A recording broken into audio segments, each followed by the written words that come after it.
let's though start off with this little story though, guys. Story of Prince Harry knocking randomly on homes looking for his friend. Now I know I've seen multiple people say he's looking for his drug dealer or something. I just don't like to go down that path. I think he was looking for his friend, but the weird thing is he apparently doesn't know how to find his friend. That's a strange thing. And so he was literally caught on a Ring video camera. And poor Harry, they didn't know who he was. The poor housekeeper didn't know who he was. And so she was like, they only found it out later, which I find really hysterical. But what's so strange about all this is that this is a guy harping on his security. And then he's going randomly from home to home, desperately looking for his friend. I'm like, how, like, what?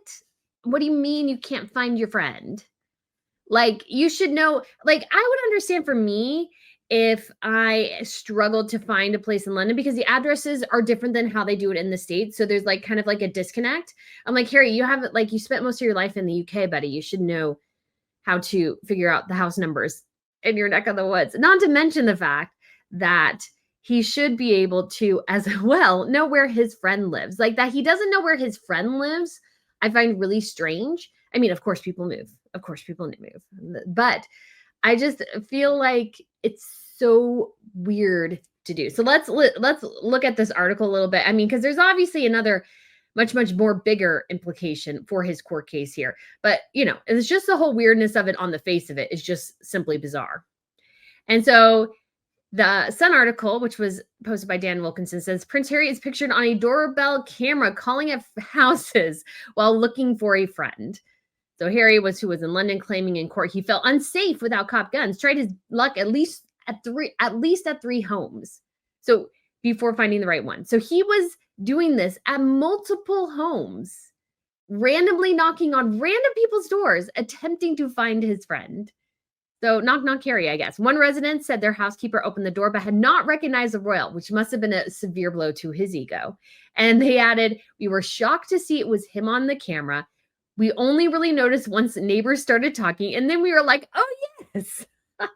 Another source said 2 of the houses he knocked out are at complete opposite ends of the road, which is about a half mile long. It's a bit odd that he didn't seem to have a clue which house he was aiming for. I don't think many people would just walk down a road knocking on doors, let alone if you don't. And the Sun also reported that while he was staying at the Pals, a Deliveroo was sent to the front door, you know, of the very, very security conscious Harry. So I don't think there's anything more critical here in the article, but this is sort of the rub here when it comes to Harry in this particular situation, which is that Harry was in the UK specifically to argue that he needed security, not only security, but security with guns at all times. And he's taking, like, why is his security team not knocking on the friends' doors? I don't understand. Where is his security team? I don't see anybody, but well, maybe there's a head there. There might be a little head behind Harry, but why is, like, I'm guessing that's one of his security guys, but why is Harry knocking on the door and not his security team? Because I would think if you don't know where your friend is and you need to knock on random houses, that it would be best to have your security do it. Because I imagine they can still ask for, hey, are you so-and-so? And, or are you the house where so-and-so lives? And they could go, yes. And they could go, okay, send in principal or whatever. And I was trying to think of a funny nickname for Harry and kind of has balls on the way or whatever. Some people call him that. Anyways, so they could, like, let him know. So this whole thing is just completely disconnected from his case. If I was, I mean, it's sort of in the middle of the day, so at least it's not at night, but would I go to random houses knocking on doors? Like, I would really try to make sure I figured out where my friend's address was. Like, does he not know how to use, like, Google Maps or something? This is, or like his security team, this is very bizarre. And why does this exist? Well, number one, he was acting strange. The only reason we got this in part is because he was being so stinking weird that people had to report it at some point when they realized it was him and they had evidence of it. They're like, oh, let's send this to the Sun. They're going to pay us for this hot mess. But here's the thing for Harry. Amanda says his friend moved and didn't tell him. Apparently. And Joan G, great point. When Harry's security check out locations before he arrived. Yes, that is what security is supposed to do. They're supposed to do kind of a check before somebody goes on. Like that would be the thing. It's just incredibly bizarre that this whole thing went on. But the issue is the reason this is a story at all. I mean, because we would just laugh at it, which we are doing, just in other situations. The sheer, like Chris says, sheer stupidity. I mean, it's just comical that the sheer stupidity was caught on film. But the issue is that Harry has made such a fuss about his security. He has gone to court and fought endlessly about this security issue. And then he violates his own safety by randomly knocking on random homes, attempting to find a friend. Who knows? Somebody could have had an issue with him, and like he knocks on the door and it's fisticuffs all of a sudden. Like it's sort of absolutely insane. It goes to show when you watch this is that he's not following any of the normal protocol. Like if this was the case for William, most likely his security would go confirm this is the home, and then they would let William know. William would go inside. And if William knew for sure this was the home, they probably don't need to go through that rigmarole. But if Harry doesn't know this is the home, like if he can't figure it out, like this just looks dumb. Like it's like a comedy skit. Like you would almost believe it's fake, except for it's caught on film. Like honestly, if this story came out without the video evidence, I would think it's fake. But obviously, I mean, the Sun is in terms of, yes, it is a not, let's say, a perfect publication, but they have, of course, tabloid stuff, but they also do real journalism too. Matt Wilkinson, I mean, he was actually in the room. I actually saw him on video in the room where they were having this tea event with the elderly veterans at Buckingham Palace. He's part of the Royal Rota. He's like in it. So he's a legit journalist. So this obviously definitely happened. And Harry, if it's all about security, if he's so concerned about his safety in the UK, he would not be doing this. He would not be doing this. And so I think this reveals something here. And we'll go into the second aspect of how we know this is basically 100% the case. But what this reveals to all of us is that the security case is not about security. It's about status, not security. And yes, he wraps it up going and seeming and going, oh, well, my family, I just want to keep my family safe. My family won't let me keep my family safe, the royal family, and all these sorts of things. But it's really about status because he violates his own security constantly by the places him and his wife go. And if you're so worried about security, there are countries I don't go to because of security issues. Like there are shop prizes is in Brazil this year. Like I have an interest in going to Brazil. I actually know people who are from Brazil, so I could maybe finagle something. But at the same time, it's like, I know Brazil is a little bit more dangerous, especially as a single woman traveling. And so I'm a little bit more hesitant to travel to a place like that because of security issues.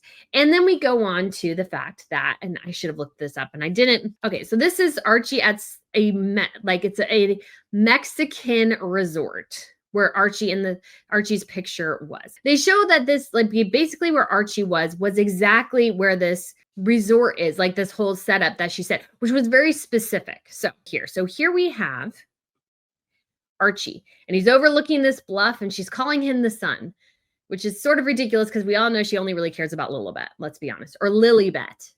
And it's so dumb. They named her after quote unquote the queen, but they don't pronounce it that way. It's Lilibet because they want to call her Lily. And so just name your kid Lily for Pete's sakes. Don't know why that bugs me. Pen Fang Call says, I need a ring doorbell. Maybe Harry will ring my bell.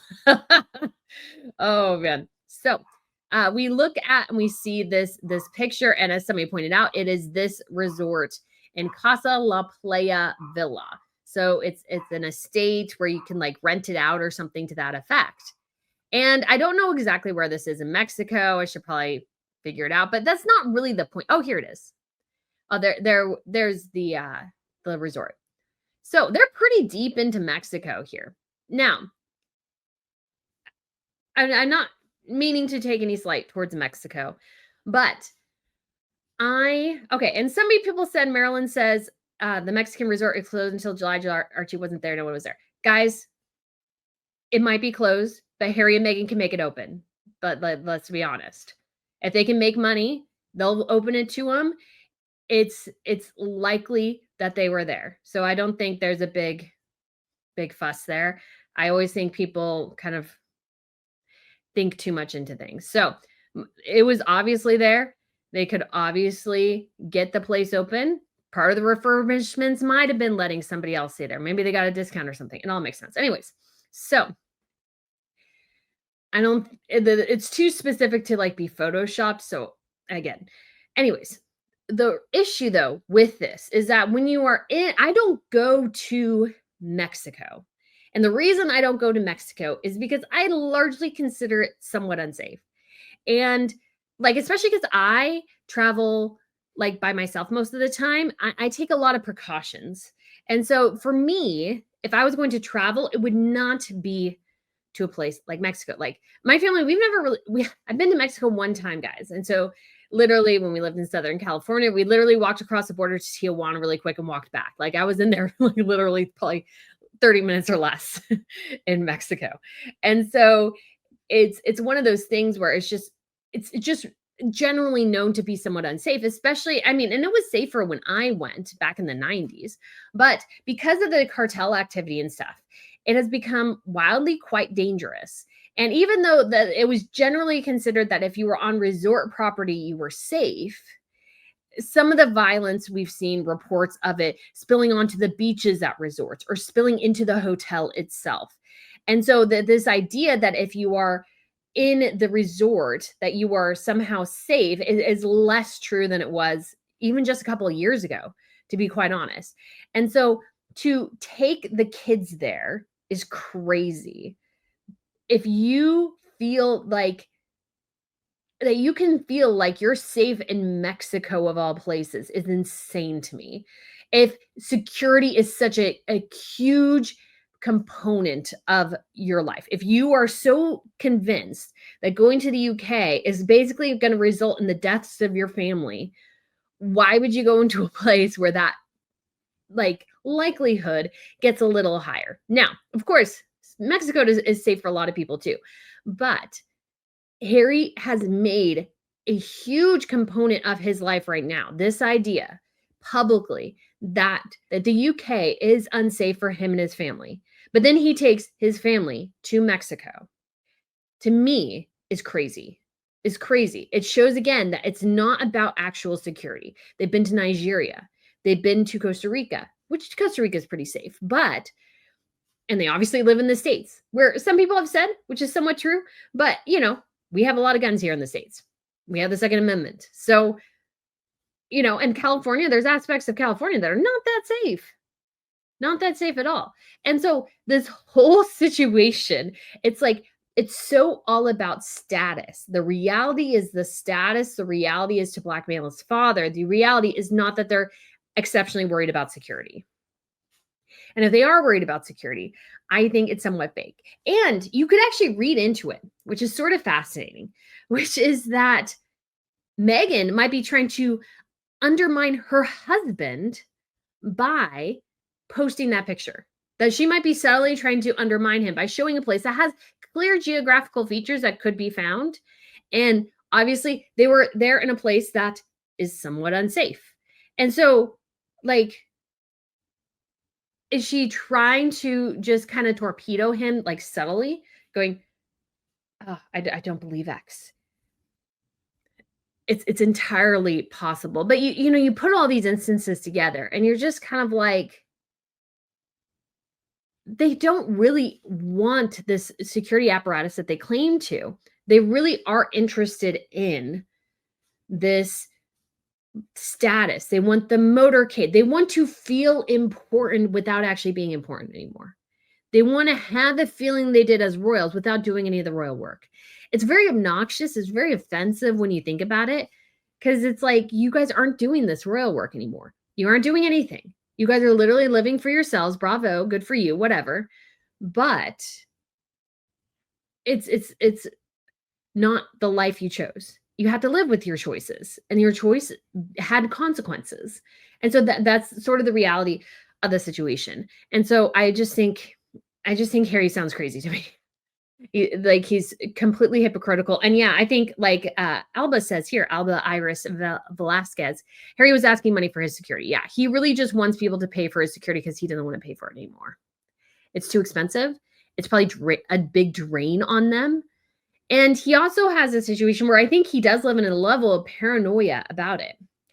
And because of that, if again, I'm just saying this is a possibility. This is just my thought and opinion. I have no clue if it's true or not. But what I can see is if you are so paranoid about security, you're doing all these things. Why in the world, if I'm a security team, why wouldn't I tell you everything you need to hear to keep thinking that? I would tell Harry everything he needed to. No, I would not, because I'm not unethical that way. But not saying that his team right now is unethical. They're probably just totally fine. Probably some real needs, but at the same time, it's hard to ignore the fact that you could tell Harry all the time how much at risk he is, and he'll pay you for infinity. Just saying, just saying, not saying that's true at all. And just my opinion, I have to say all that for legal reasons. So I have no idea. But it raises some really interesting questions. And I think all of us should just, again, look at Harry and Meghan, or at least if I was the government and Harry complains to be, the thing I would send him is the Mexico thing and him randomly knocking on doors. And we go, no. Why would I pay for any of this? And I think this whole case has like revealed Harry's true intentions. Like he's still upset about his original decision. And I think that's his issue is the original decision. And so it's 100% the situation where he's just inflaming his own paranoia at this point. But at the same time too, he doesn't really believe it. So it's kind of fascinating the runaround this all gets. Is just sort of just absolutely fascinating. So I did see something here real quick. Oh, we have this fan. Thank you so much for the super chat. Brittany, does IPP status only apply to royalty and prime ministers? If Trump visits the UK, do they pay for it? So that's a great question. So this is sort of my understanding. Now, I haven't done a whole deep dive on this, but this is my understanding. So if Trump visits the UK, his main security is the US Secret Service. However, to augment that security, the UK does provide a contingent to help with that. So there is coordination between the Secret Service and let's say the Met Police in this instance, or the intelligence services of the UK, something to that effect, because it benefits them all if Trump remains safe. Now, you can love Trump, hate Trump, that's not the issue. The issue is that he is a foreign leader, and you don't want something bad to happen to him while he is in your country. So it behooves you to protect him. And every country kind of designates who those people are. So if you want to, and I would imagine this is the case right now with some of the Trump kids, although I'm not entirely sure, but I believe this to be true because they are the children of the president, they also get a level of protection as well. And so Ivanka was recently, I think, in the Caribbean with some of her extended family and everything. And so I'm sure there was maybe a little bit of engagement between the country they visited and the United States and the Secret Service to augment their security. Same thing happened with Catherine and William while they're here in the States. They bring their own security in addition to other security teams augment that security apparatus. Because again, it's all about diplomacy. It's about understanding that, yes, these people are important and that they deserve a level of protection. This does not extend to all royals. If Princess Anne comes to this country as a working royal, would she get some American security? Yes, I would imagine she does. My understanding is with Princess Madeline is that she didn't have any security while she was here in the States unless she was doing an event on behalf of the Swedish government, which makes sense. And it's just a thing too of just like protection. You're in a crowd of people and you just want to make sure, that you're safe. You're going to these public events, people see you, like they know who you are. And so it's just kind of it's kind of a way to offer a level of protection. So, but Harry wants, again, all of us to pay for it. And all the countries decide who that is. So there could be like dissidents in the UK or in the US or whatever, people who have escaped from communist China and are giving secrets to the US government or something to that effect, or Russians or whatever. They may get a level of IPP status because they are internationally protected persons because of the benefit they are to a country. Or they might not even get IPP status, but they might be protected within the United States. So like, well, if you travel outside, you might be on your own, but that's kind of the thing. But generally it is for royalty. It is for presidents, prime ministers. It is for, some members of Congress. So I'm sure, let's say, who's the Senate Majority Leader? Isn't it the guy from North Carolina? Whoever is the Senate Majority Leader and the head of Congress, they would probably get IPP status. The reason is that at least in the line of succession in the United States, or like not the line of succession in the same way, but the kind of the go on down is something horrific would happen is it would be the president, vice president, and then the Speaker of the House. I don't know where the majority of the leader of the Senate would sit in that divide. I can't quite remember. He might be 4. I can't remember. So it's one of those things where it's who they decide within that group who are generally making, especially they're critical to the country, the functionality of the country, and or they're making some pretty big moves in terms of that. So this is an interesting question. Janine asked, what do you think Harry wanted to achieve by doing that interview? That's a great question. So, because number one, I will have to say, I don't think Harry and Meghan have the best PR strategy at all. And I think that's because they run it themselves and they're not particularly good at it. We will go into this with Meghan flogging her dead dog for views. I'm so confused. And I'll explain to you guys why I think that is. But when it comes particularly to Harry's interview, I think his thought was that, and I understand this, is that he wanted to get his side out there and he wanted to share his sob story because he really thought apparently that we are all eager to hear the ins and outs of his case and to like cry with him or something. That's the only thing I could think of is that he wanted all of us to cry with him. I'm like, why do you think? I mean, to me, again, I just always wonder, why does he think we care? Like, seriously, why does he think us as Americans care about his security situation? I can almost guarantee you, Harry, right now, we do not care, buddy. We just really don't care.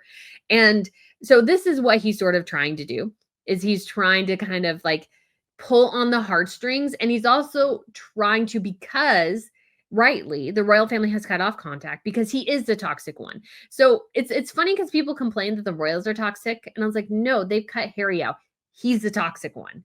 They don't talk to him because he's toxic and you can't talk to him. Like, that's the whole thing. Anyways, so when it comes to Harry in this particular situation, he's definitely, I think, trying to very